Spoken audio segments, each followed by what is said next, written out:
12वें अध्याय में भक्ति योग का वर्णन है। तेषाम अहम समुद्धरता मृत्यु संसार सागरात् भवामि न चिरात् पार्थ मय्या वेशित चेतसा। भगवान ने जीवन में भक्ति का महत्व बताया है। कोई व्यक्ति ज्ञानी हो सकता है, कोई व्यक्ति योगी हो सकता है, परंतु इन सबसे भी बढ़कर के भक्ति श्रेय होता है ज्ञानी को, योगी को अपनी पुरुषार्थ करके मुक्ति का रास्ता खुद को बनाना पड़ता है और वो कई बार चूक जाता है। इसलिए भक्ति का इसलिए महत्व है कि भक्त को अपनी मुक्ति का रास्ता नहीं बनाना पड़ता। तेषाम अहम समुद्धरता, भगवान कहते हैं उसका उद्धार करने का काम मेरा होता है। और इसलिए जो व्यक्ति परमात्मा की भक्ति करता है और उसने भक्ति के सूत्र के अनुसार सुख दुखे समीकृत्वा लाभा लाभो जया जयो, इन सारी चीजों को जीवन में सुख दुख लाभ हानि चाहे जो कुछ भी आए, पर मैं परमात्मा को छोड़ नहीं सकता, ये सूत्र जिसके अंदर है। और अद्वेष्टा सर्वभूतानाम, जो व्यक्ति किसी भी प्राणी से इसलिए द्वेष नहीं करता कि वो मेरे से ज्यादा अच्छा क्यों है या मेरे से ज्यादा प्रिय क्यों है।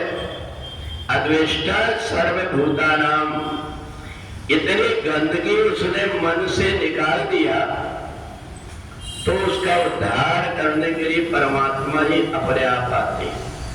और हमारे अंदर हम जो कुछ भी कीर्तन करते, जो कुछ भी कथा सुनते हैं, जो कुछ भी गीता का पाठ करते हैं, अपने आप ही ये जीवात्मा जब इसका शरीर छूटता है तो इसके सूक्ष्म शरीर से ये सारी प्रार्थनाएं भगवान की, ये जाप किए हुए मंत्र और ये स्तुति स्थाने ऋषि के स्तव प्रकीर्तिया, जब ये जीवात्मा शरीर छूटता है और सूक्ष्म शरीर में ये सब जैसे हम कंप्यूटर में भर लेते, भले आपको आज याद ना आ रहा हो, भले आप देख करके पढ़ते हो, बहुत से लोगों को रट जाता हो, परंतु कंप्यूटर में फिट है।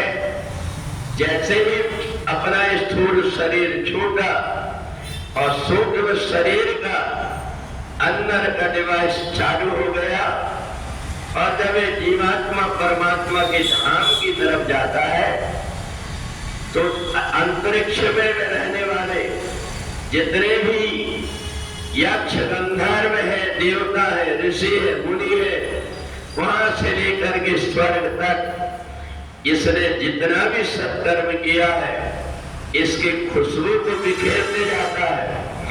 इन मंत्रों का जब उच्चारण करते जीवात्मा परमात्मा की तरफ जाता है तो हर कोई व्यक्ति उसको देख करके अपना मस्तक झुका देता है। भगवान ने मौका तो मेरे को भी दिया था, मैं भी मनुष्य बना था, परंतु मैं ये नहीं कर पाया। मैं तो सांसारिक सुख और मैं मोह माया में मत करके और एक दूसरे से ईर्ष्या करते रहा, द्वेष करते रहा, इसी में अटक करके रह गए। और भगवान ने तो पहले ही कहा है कि मेरे पास अगर आना है तो और कुछ करो या ना करो, पर निर्मल मन जन सो मोहि पावा और मोहि कपट छल छिद्र न भावा।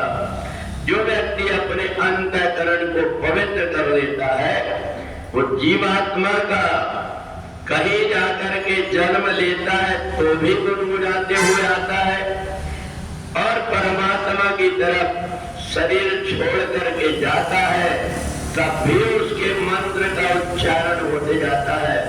तो उसका तो जीवन जीते जी उसने किया, वो भी उसका सार्थक हो गया, उसका मरना भी उत्साह बन गया। और फिर से जब कहीं कहीं जन्म लेता है तो इन पुण्यों के कारण सारी फैसिलिटी पहले ही परिवार में उसके आने के, जैसे कोई वीआईपी व्यक्ति आता है तो पहले से पूरा तैयारी करके रख दी जाती है। ऐसा ही ये जीवात्मा जहां भी जन्म लेता है, प्राप्त पुण्यकृताम लोकान उसी शाश्वती समा सुजीनाम श्रीमताम गेहे योग वरिष्ठो विजायते, वो पूरी सुख सुविधा उसको मिल जाती। दूसरा व्यक्ति देख करके रोता है, इसके जीवन में इतना सुख क्यों, मैं इतना करता हूं मेरे को क्यों नहीं। तो कोई भी कह देगा करनी करे फिर क्यों डरे, कर करनी पछताए, तूने बोया पेड़ ममूर का आम कहां से पाए। तो इसलिए भक्ति का जो रास्ता है ये बड़ा सरल और सुलभ भी है, और इसके लिए परमात्मा से ये नहीं कहना पड़ता कि हमारा बाद में क्या होगा, ये चिंता परमात्मा के ऊपर होती। बोले वृंदावन बिहारी लाल की जय।